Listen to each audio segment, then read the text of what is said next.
Thank you for telling me my mic was muted. Thank you, appreciate it.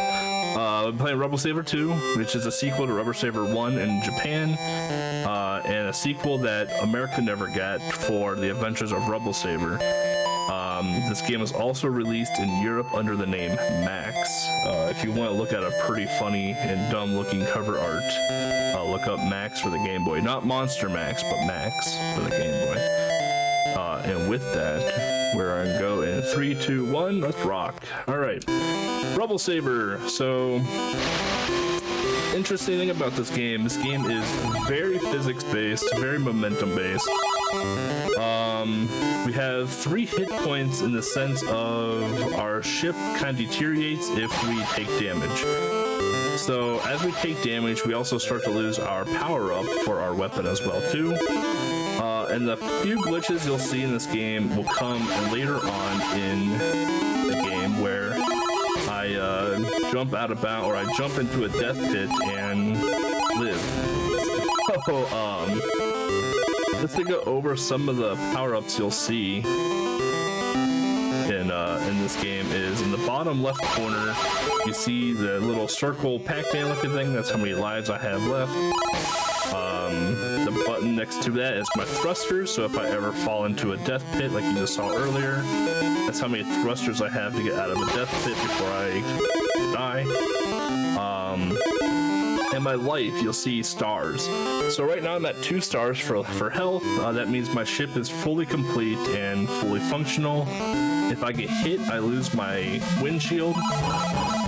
If I get hit a second time, I don't have a robot body at all. I'm just a human.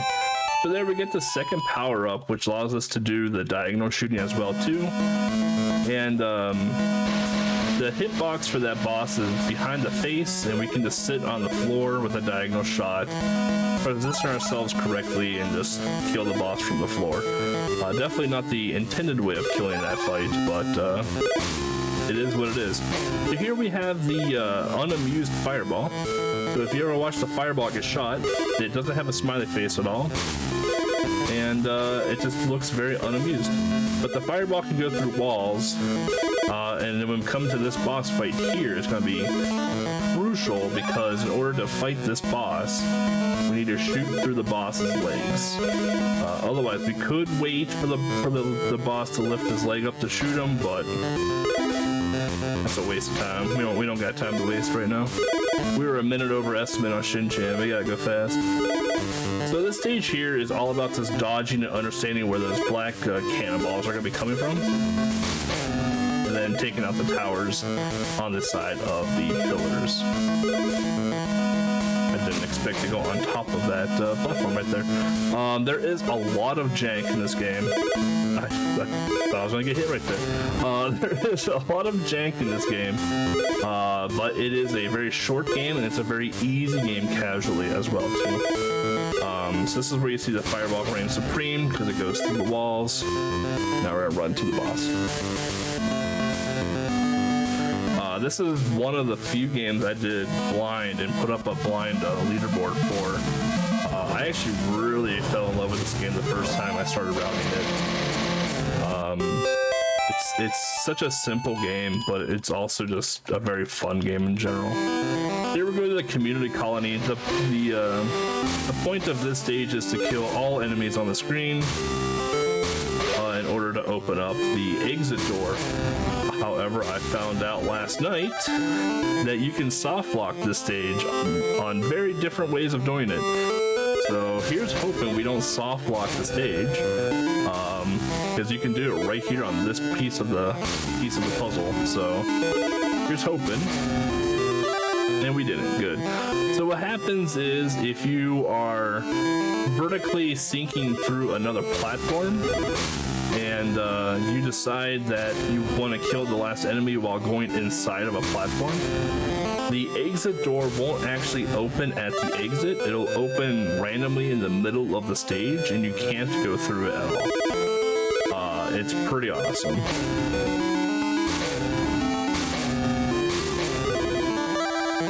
So luckily, so far we've been good. We haven't soft locked the stage yet. So here again, Fireball reigns supreme because we can shoot through walls. But Fireball, even though you think might be the greatest weapon ever in the world, it's good, but it's not the greatest weapon in the world. The greatest weapon in the world is honestly, in my opinion, the single shot pea shooter that you get as the base 1 power up. And something nice about this game is when you collect a 4th power up, you go back to your level 1 pea shooter.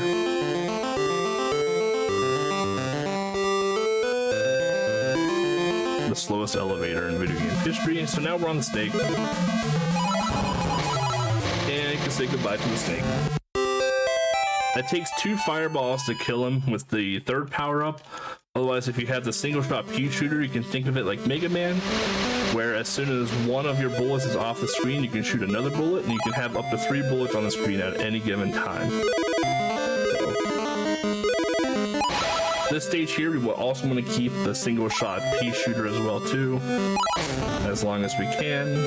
Get the thruster for safety's sake here. So this is probably my 2nd least favorite stage in the entire game, because there is a lot of weird line jumping, and now you get to see human form, because this stage is extremely unforgiving on certain pieces of it.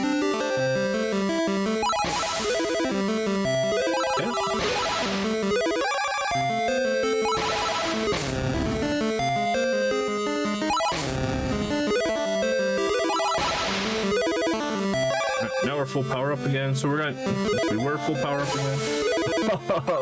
We're gonna need at least 1 extra hit. Don't recommend ever doing that jump in a run,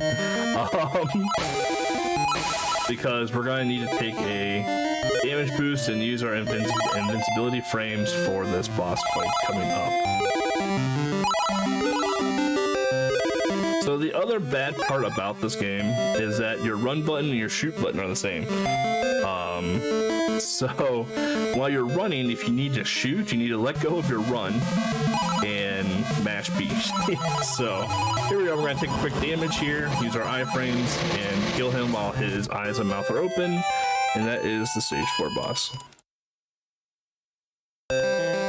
Now we're into the Dreamland Colony, and those of you that know me think I would love the Dreamland Colony, right? Because, you know, Kirby. This is probably my least favorite stage in the entire game, because I just don't like the stage. The stage very much visibly upsets me, just by pure design of it.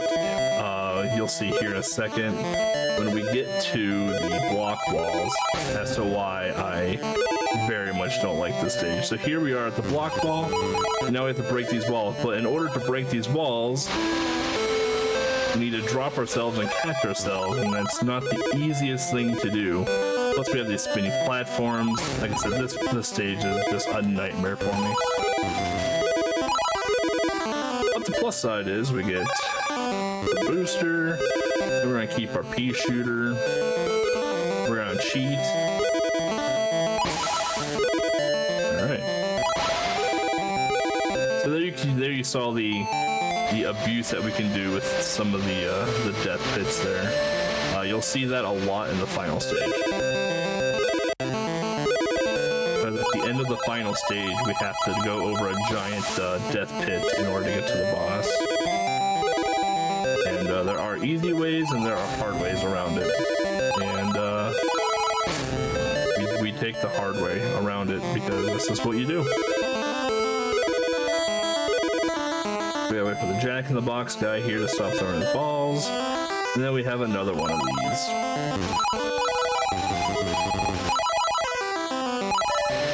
The worst thing ever in video game history. Alright. And we're at the end. Apparently despawned a worm as well too. On this elevator too, to note, you have to stand exactly in the center of that elevator. If you don't, the elevator doesn't trigger. And you don't go up. And that is that's supposed to be a rabbit on a track, but you don't ever get to see the rabbit because we kill it off the screen. So here now we're going into the fortress colony. I just realized I didn't start my timer. No one in chat told me to start my timer. Chat, I blame you. So this is a free world record now. This is how it is. That's the joke. That's always the running joke. Whenever you don't start your timer, it's a world record.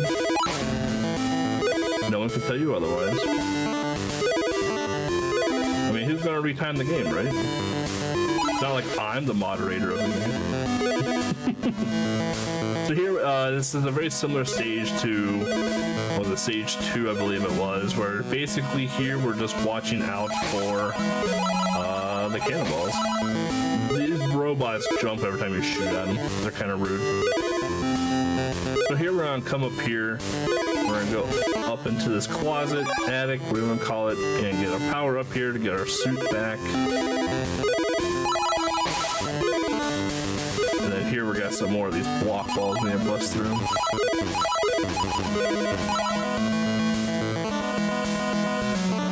So this stage here. Oh, we didn't. We jumped a little too late right there.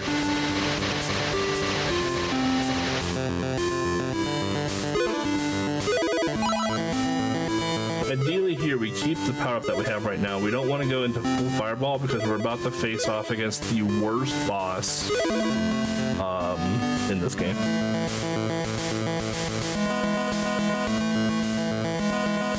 Oh, you put a timer on the screen for me, champion. So this is the worst boss in the game.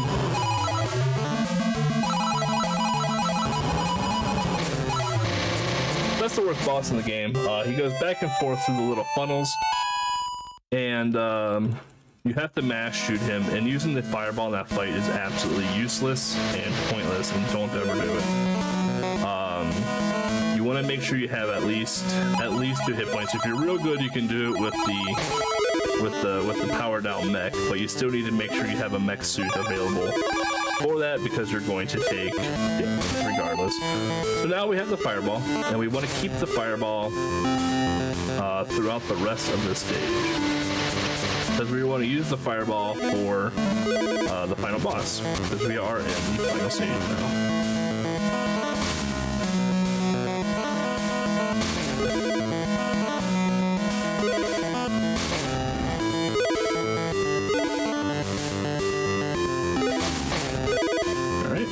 So that attack there, you can do one of 2 things. You can take a damage boost through that, or you can time the shot and just go through it that way. Here we are, we're approaching the end of the final stage, where now we get to go through the glorious, glorious death pit. This is where all the thrusters come in handy right now. This is why we wanted to get so many thrusters to start. And it's through. We don't have to worry about the upgrades to the top. We can just go right to the elevator. So here comes the laggiest boss in the game. So this boss is 3 heads, 3 robot heads. And we're going to take out the snake one first because it takes 2 hits, and it's the easiest one to hit. We're going to try and hit the Optimus Prime head there in the center. Just 2 hits on him will take him out as well too, so it's not as much of a bullet hell. Now we have the top one here, which will take the most hits. And coming up here. No. Started my timer, by the way. And that is Rubble Saver II. So the cool thing, the best thing about Rubble Saver II is the final screen of the game. And I'll let you all be the judge of the final screen as well too, after we go through the credits. It's not as good as Ghostbusters, but it definitely ranks up there for Game Boy. Yeah, that's Rubble Saver II. I hope you all enjoy it. It's a very fun game. Trials right now has the record in it. I believe he has it down to like 8 minutes.